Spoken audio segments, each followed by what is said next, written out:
नमस्कार दोस्तों, मेरा नाम डॉक्टर संदीप सिंह है और आप देख रहे हैं डॉक्टर संदीप सिंह ऑफिशियल।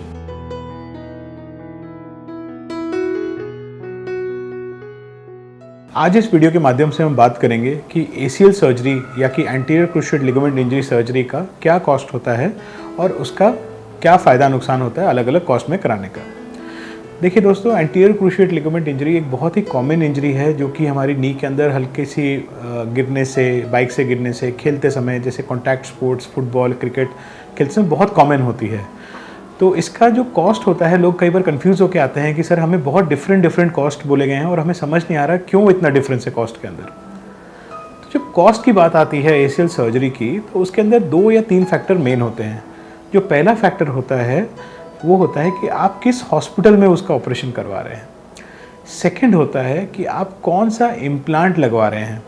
और थर्ड होता है कि एसीएल सर्जरी के साथ साथ आपके घुटने के अंदर और कोई चोट है कि नहीं। तो इस वीडियो में मैं आपको तीनों फैक्टर्स में कैसे वेरिएशन होता है वो आपको समझाऊंगा। देखिए, जब आप एक नॉर्मल नर्सिंग होम में ये ऑपरेशन करवाते हैं तो इसका कॉस्ट अराउंड 70,000 से लेकर 1 लाख के बीच में होता है। जब हम एक 5 स्टार बड़े कॉर्पोरेट हॉस्पिटल में इसका ऑपरेशन करवाते हैं तो इसका कॉस्ट अराउंड 1.5 लाख के आसपास होता है। ये होता है हॉस्पिटल में रहने का, अपना ऑपरेशन कराने का और total cost with good quality implants. But अब हम जैसे देखते हैं कि टेक्नोलॉजी में बहुत सारी चेंजेस आ गई, तो इम्प्लांट्स के अंदर भी अलग अलग चीज़ें आती हैं। तो मोटा मोटी एसीएल सर्जरी जो होती है आज के टाइम में 2 प्रकार की होती है। एक होती है स्क्रू वाली सर्जरी और दूसरी होती है फाइबर टेप इंटरनल ब्रेसिंग वाली सर्जरी, जिसे कि ऑल इनसाइड मेथड भी कहा जाता है।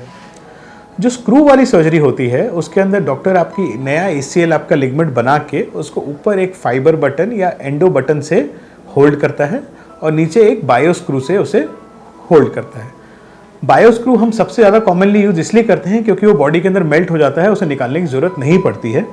बट उसे छोड़ के और मटेरियल के भी स्क्रू आते हैं जैसे कि स्टील, टाइटेनियम, पीक मटेरियल के, जो कि बॉडी में नहीं मिलते हैं, तो इसे हमारी प्रैक्टिस में हम उसे यूज़ नहीं करते हैं। एक बायो स्क्रू जो कि बायो कंपोर्टेबल स्क्रू है उसका कॉस्ट 15 से 20 हज़ार रुपये होता है। जो पीक स्क्रू होता है उसका कॉस्ट 10 से 15 हज़ार होता है और जो मेटालिक स्क्रू, टाइटेनियम स्टील के स्क्रू 5 से 10 हज़ार के बीच के होते हैं। इसीलिए उसका डिफरेंट कॉस्ट होता है सर्जरी का।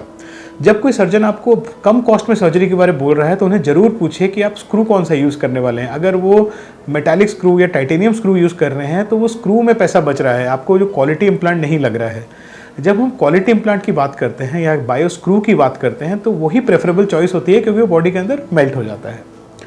एक बायो स्क्रू सर्जरी जिसके अंदर हमने बायो स्क्रू डिसॉल्वेबल मटेरियल लगाया, उसको एक नॉर्मल हॉस्पिटल में कराने के लिए 70,000 से 1 लाख के अंदर ये ट्रीटमेंट हो जाता है। बट अगर हम सर्जरी की बात करें बड़े हॉस्पिटल के अंदर तो इसमें 1 से 1.5 लाख का खर्चा होता है। नंबर 2 जो टेक्निक होती है उसे कहते हैं all inside internal bracing fibre tape technique. ये टेक्निक थोड़ी सी महंगी होती है। ये महंगी इसलिए होती है क्योंकि इसके अंदर हमें डिस्पोजेबल फ्लिप कटर्स यूज़ करने पड़ते हैं।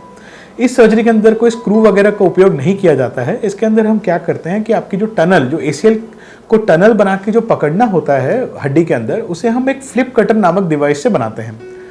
अब फ्लिप कटर का एडवांटेज ये होता है कि उसके अंदर पूरी बोन के अंदर गड्ढा नहीं करना पड़ता, सिर्फ आधी बोन के अंदर ही गड्ढा करना पड़ता है। तो थोड़ा सा बोन कंजर्वेशन होता है या कि बोन बचती है पेशेंट की।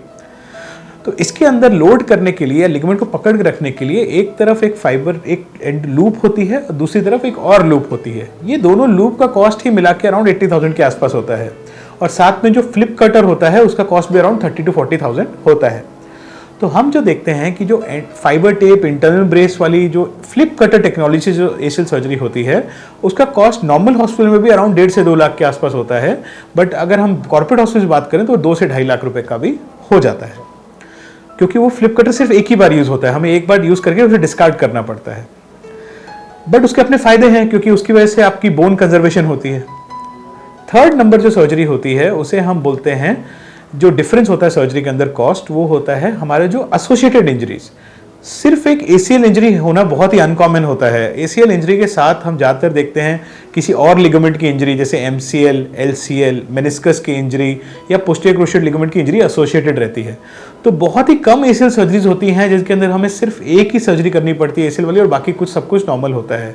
90% केसेस में मेनिस्कस इंजरी या और कुछ ना कुछ इंजरी जरूर होती है। अगर वो माइनर ग्रेड की इंजरी है या ग्रेड 1 या 2 की इंजरी है तो उसे रिपेयर की ज़रूरत नहीं पड़ती है, उसे हम उसी ऑपरेशन के अंदर थोड़ा सफ़ा करके, थोड़ा रिपेयर करके उसे ठीक कर देते हैं।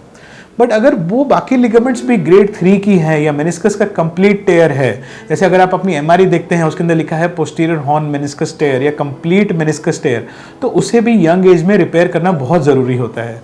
क्योंकि मेनिस्कस अगर हम रिपेयर ना करें तो हमारी एसीएल सर्जरी का भी कोई फ़ायदा नहीं है, क्योंकि नी में फिर भी पेन रहेगी, नॉर्मली क्लिकिंग, बाकी साउंड्स वगैरह भी कंटिन्यू होंगे।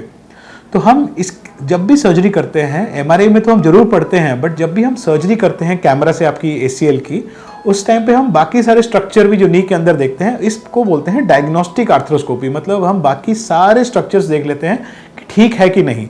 अगर ठीक नहीं है तो उन्हें पहले ठीक किया जाता है, उसके बाद आपका एसीएल बनाया जाता है।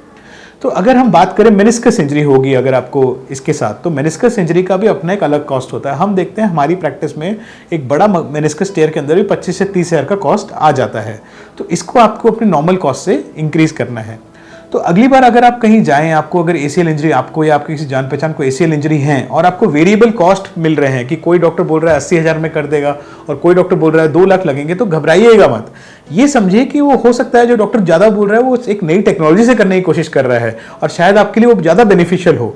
तो अपने डॉक्टर के साथ जरूर इसकी डिस्कस करिए कि क्यों आपका कॉस्ट का इतना वेरिएबिलिटी है, क्या वो अलग टेक्निक्स यूज़ कर रहे हैं, क्या वो बाकी स्ट्रक्चर्स को रिपेयर कर रहे हैं। क्योंकि उससे क्या होता है कि अगर हम एक अच्छी टेक्निक से करें और जो सबसे अच्छे मेथड्स यूज़ करें और सारी इंजरीज को एड्रेस करें, तो हमारे जो रिजल्ट्स हैं वो हमेशा अच्छे होते हैं, रादर देन खाली एक एसीएल सर्जरी कराने के। इसके बावजूद एसीएल के बाद में फिजियोथेरेपी वगैरह भी जरूरत पड़ती है, उसका भी एक थोड़ा सा एडेड कॉस्ट होता है, तो इसे भी जरूर कंसिडर करना चाहिए बिफोर एसीएल सर्जरी। तो इसी के साथ मैं बताना चाहता हूँ कि एसीएल सर्जरी इज क्योरेबल। तो अगर आपको एसीएल में इंजरी है, इसकी आराम से आके सर्जरी कराइए, बट इस वीडियो में जो मैंने बोला उसे ध्यान पे रखिए। नमस्ते।